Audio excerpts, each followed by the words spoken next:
வணக்கம், welcome back to chef Deena's kitchen. இன்றைக்கி நம்ம கிச்சனில் பார்க்க போகிறது ஒரு சூப்பரான ரவை அடை எப்படி பண்ணுறது பார்க்க போகிறோம்.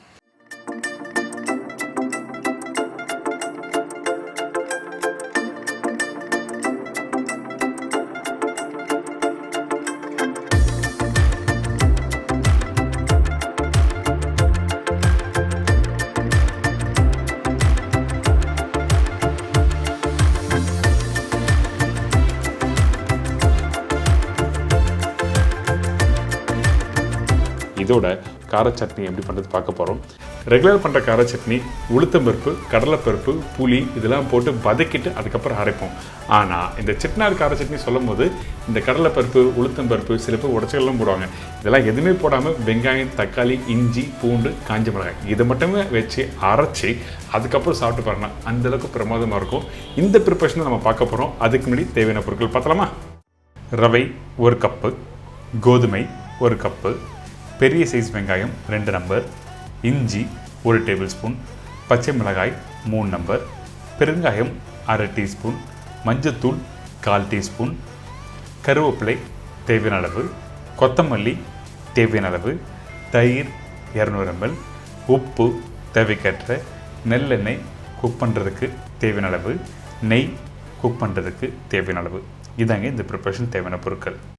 இந்த ரவை அடை ரெடி பண்ணுறதுக்கு ஃபஸ்ட் நம்ம பேட்டர் ரெடி பண்ண போகிறோம். பேட்டர்னா அந்த மாவு நல்லா மிக்ஸ் பண்ண போகிறோம் சொல்கிறேன்.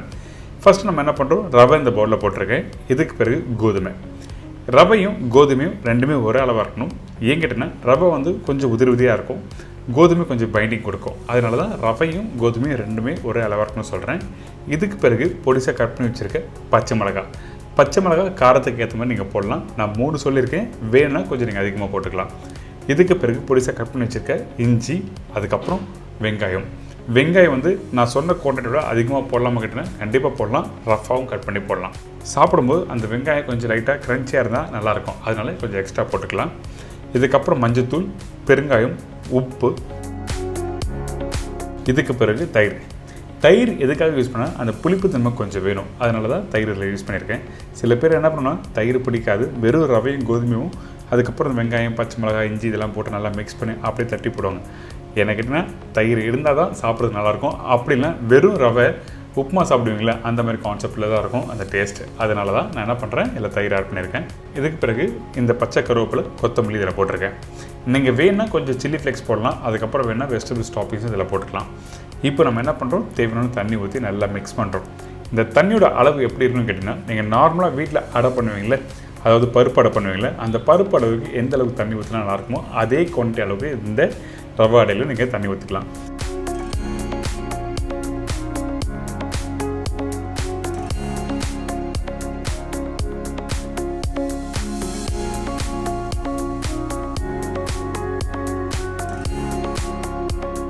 இப்போ நல்லா மிக்ஸ் பண்ணி எடுத்துருக்கேன். பார்த்தீங்களா, இந்த மாதிரி ரவுண்டாக கெட்டியான ஒரு டெக்ஸ்டர் வரணும். இதுக்கு பிறகு நம்ம என்ன பண்ணுறோம், ஒரு வாழை இலை எடுத்துக்கோங்க. வாழை இலையில் கொஞ்சமாக எண்ணெய் அப்ளை பண்ணியிருக்கேன். அதுக்கு பிறகு அந்த மாவை இந்த மாதிரி இலையை போட்டு நல்லா தட்ட ஆரம்பிங்க. நீங்கள் டேரெக்டாக கையிலே தட்டி போட்டிங்கன்னா வராது, ஒட்ட ஆரம்பிக்கும். அதனால தான் இந்த மாதிரி வாழை இலை யூஸ் பண்ணியிருக்கேன். அப்படி வாழை இலை வேண்டாம்னு நினச்சின்னா நீங்கள் பால் பேக்கெட் யூஸ் பண்ணிக்கலாம். அதே டைமில் ரொம்ப திக்காக இருக்க வேண்டாம். திக்காக இருந்தால் குக் பண்ண டைம் அதிகமாகும். அந்த டைமில் அடை சாப்பிட்றதுக்கு நல்லா இருக்காது, கொஞ்சம் ஹார்டாக இருக்கும். அதனால தான் நம்ம என்ன பண்ணுறோம், இந்த மாதிரி மெலிசாக தட்டுறோம்.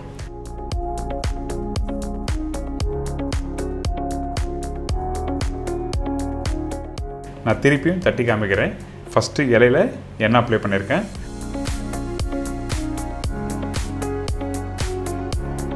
இதுக்கு பிறகு அந்த ரெடி பண்ணி வச்சுருக்க அந்த ரவை அடையோட மாவை இந்த மாதிரி விரல் வச்சு தட்டுங்க. எப்போவுமே நீங்கள் தட்டும் போது 4 விரல் இருக்குது பார்த்தீங்களா, இந்த மாதிரி 4 விரல் வச்சு நீங்கள் கரெக்டாக யூஸ் பண்ணால் அந்த தட்டை கரெக்டாக ஈவன் சைஸில் வரும். இதுக்கு பிறகு மெதுவாக அந்த இலையை எடுத்துகிட்டு அதுக்கப்புறம் தோசைக்கல்லை போட்டு குக் பண்ணலாம்.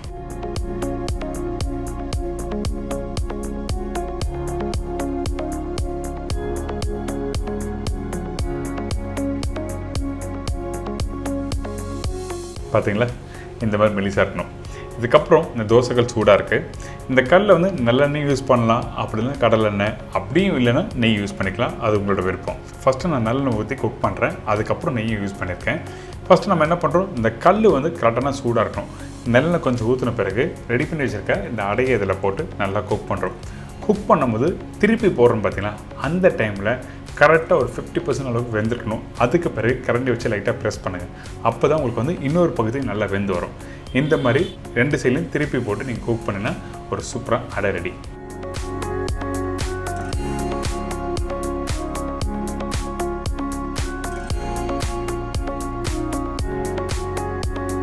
பார்த்தீங்களா, பார்க்குறதுக்கு ஒரு சூப்பராக இருக்குல்ல.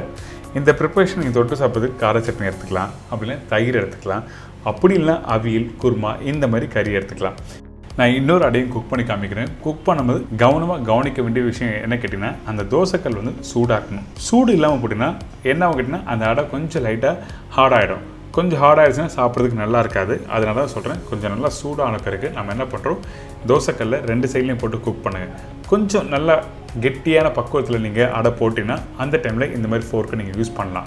அங்கங்கே 2 ஓட்டை போட்டு அதுக்கப்புறம் குக் பண்ணால் நல்லா வெந்து வந்திருக்கும். அதுக்கப்புறம் நான் சொன்ன மாதிரி சட்னியோ இல்லை கிரேவியோ நீங்கள் தொட்டு சாப்பிட்டீங்கன்னா ஒரு சூப்பராக ரவை அடை ரெடி.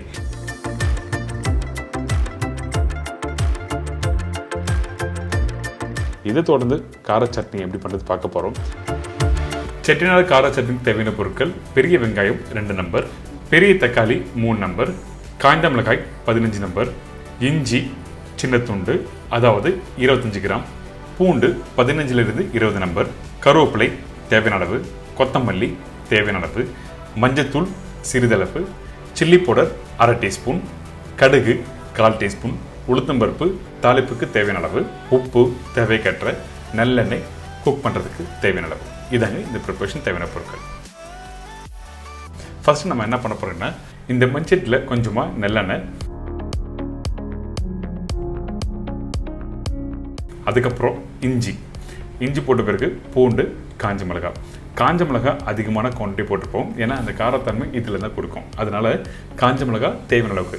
இந்த காஞ்ச மிளகாய் நீங்கள் எப்படி பேலன்ஸ் பண்ணி போடணும்னு கேட்டிங்கன்னா, தக்காளியோட அளவு எந்த அளவுக்கு போதோ, அதாவது புளிப்புத்தன்மை இருக்கோ அதுக்கேற்ற மாதிரி காரம் நீங்கள் அதிகமாக போடணும். அதே டைமில் பெரிய வெங்காயம் 2 கட் பண்ணி இதில் போட்டிருக்கோம்.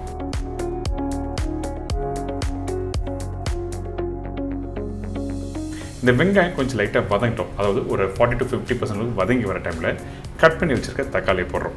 இந்த தக்காளி ரஃப்பாக கட் பண்ணி தான் போடுறோம், பொடிசாக கட் பண்ண வேண்டிய அவசியம் இல்லை. இந்த தக்காளி நல்லா வதக்கிட்டு அதுக்கப்புறம் நம்ம என்ன பண்ணுறோம், கொஞ்சோண்டு மஞ்சத்தூள், அதுக்கப்புறம் மிளகாய்த்தூள் போட போகிறோம். அதுக்கு முன்னாடி உப்பு தேவையான அளவுக்கு.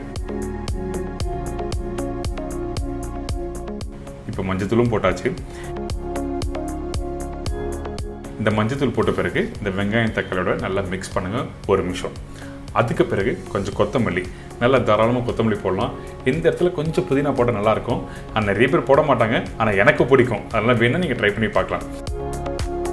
இந்த டிஷ் நான் எங்கே கற்றுட்டு இருக்கீங்கன்னா, நான் எப்போ ஊருக்கு போனாலும் இந்த டிஷ்ஷை பண்ணுவாங்க. அதாவது என்னோட மதன்லா வீட்டுக்கு, ஜூலியோட அம்மா வீட்டுக்கு. ஏன்னா அவங்க காரைக்குடி இல்லை, அவங்க வீட்டுக்கு எப்போவுமே போகும்போது நல்லா சுட பிளெயின் தோசை கொஞ்சம் நல்லெண்ணெய் ஊற்றி அப்படியே எடுத்து தருவாங்க முருளா. அதோட இந்த கார சட்னியை தொட்டு சாப்பிட்டா அந்தளவுக்கு பிரமாதமாக இருக்கும். ஒரு சூப்பரான ப்ரிப்பரேஷன் நீங்கள் பார்க்குறோம். இந்த மஞ்சத்தூள் போட்ட பிறகு கொஞ்சம் லைட்டாக சில்லி பவுடர் போட்டிருக்கேன். அந்த சில்லி பவுடர் போட்டு ஒரு 2 நிமிஷம் வதக்குங்க. சூடு ஆறின பிறகு மிக்ஸி ஜாரில் போட்டு நல்லா அரைக்கிறோம். இந்த இடத்துல தேவையான அளவுக்கு தண்ணி ஊற்றிக்கலாம். இப்போ தண்ணி ஊற்றி நல்லா அரைச்சிருங்க.